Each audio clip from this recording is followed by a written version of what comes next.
al día. El día de hoy el tema es sobre sueldos y salarios. A continuación, nuestras compañeras estarán entrevistando a estudiantes de la Universidad Autónoma de Querétaro sobre el tema. Te escuchamos, Anaí. El día de hoy estamos en la Universidad Autónoma de Querétaro y estamos con Lucía. Bueno, Lucía, ¿nos podrías decir cuál es la diferencia entre sueldo y salario? Sí, no recuerdo cuál es cuál exactamente, pero una se refiere a la remuneración que recibe una persona a cambio de un trabajo físico y puede ser pagado por día o por semana. Y la otra se refiere a una remuneración que recibe una persona por un trabajo intelectual que puede ser pagado por quincena o hasta por mes. Muy bien, muchísimas gracias. ¿Y cuál crees que sea la importancia de recibir este salario? Para mí la importancia es que el trabajador pues reciba una remuneración económica a cambio de su tiempo y de la actividad que está realizando. Bueno, muchísimas gracias, Lucía. Continuamos con las preguntas. Compañero, ¿cuál Buenas es tu tardes. nombre? Alejandro Arispe. ¿Cuál es la diferencia entre salario y sueldo? Bueno, yo tengo entendido que la diferencia entre sueldo y salario, el salario es el que se paga así como por obra o por algo así, no sé, determinado muy específico, ¿no? Y el sueldo ya es el que implica un pago quincenal o mensual de pues el salario, ¿no? Pero se le conoce como sueldo, así lo tengo entendido yo, no sé. Ok, muchas gracias. Estamos de vuelta en nuestro programa y a continuación la licenciada Carrillo y el licenciado Valencia nos estarán brindando información precisa sobre el tema. Tenemos que definir primeramente de dónde viene la palabra sueldo y salario. De manera etimológicamente, salario viene de la palabra sal. En la época de los romanos era la forma en que le pagaban a las personas que contribuían en algunos trabajos con ellos. Ahora, sueldo viene de la palabra solidus, que es moneda cabal. También en ese tiempo pues les pagaban de esa forma. Hay algunas diferencias entre el sueldo y el salario. La primera, el salario se paga de hora o día y socialmente se supone que el salario se les da a las personas que trabajan en un taller o es un trabajo un poco más manual, por así decirlo. Y el sueldo se paga por quincena o por mes. Esto es para las personas que hacen un trabajo administrativo, intelectual, un trabajo que, por así decirlo, podría ser de planta. Existen objetivos principales por los cuales el salario existe, ya sea para motivar a los trabajadores de manera interna y externa. Debe de haber un equilibrio tanto para la empresa, tanto para las personas que están trabajando dentro de estas. Hemos perdido también el enfoque de que el trabajador no es una mercancía, no es algo que solamente se hace o se tira y por lo cual estás pagando tú una cuota. Existen objetivos principales por los cuales el salario existe, ya sea para motivar a los trabajadores de manera interna y externa. Debe de haber un equilibrio tanto para la empresa, tanto para las personas que están trabajando dentro de estas. Hemos perdido también el enfoque de que el trabajador no es una mercancía, no es algo que solamente se hace o se tira y por lo cual estás pagando tú una cuota.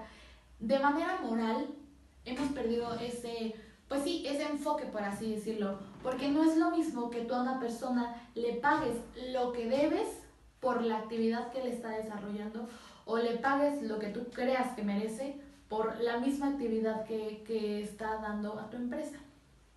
Hay varios artículos que protegen, por así decir, al trabajador y a la empresa, ya sea que se les pague en el tiempo que determinado, en el lugar, el monto. Es importante que los salarios sean retribuidos de la manera adecuada a nivel nacional.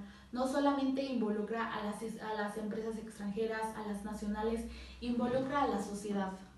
Si nosotros dejamos o permitimos que los salarios estén por debajo de lo que se podría pagar, eso afecta al PIB, afecta a la economía del país, porque con ese salario se acorta muchísimo lo que tenemos que comprar. Se acorta de alguna forma las aspiraciones que tiene una persona en su crecimiento tanto personal como de la familia. Entonces, los salarios se deben de pagar de la manera justa, se deben de pagar en el tiempo y forma establecido. Entonces se debe cumplir con aspectos esenciales, el moral y el económico, para que la empresa tenga una responsabilidad con los empleados y los empleados con ella. Yo les voy a hablar sobre los artículos que hablan sobre el sueldo y el salario.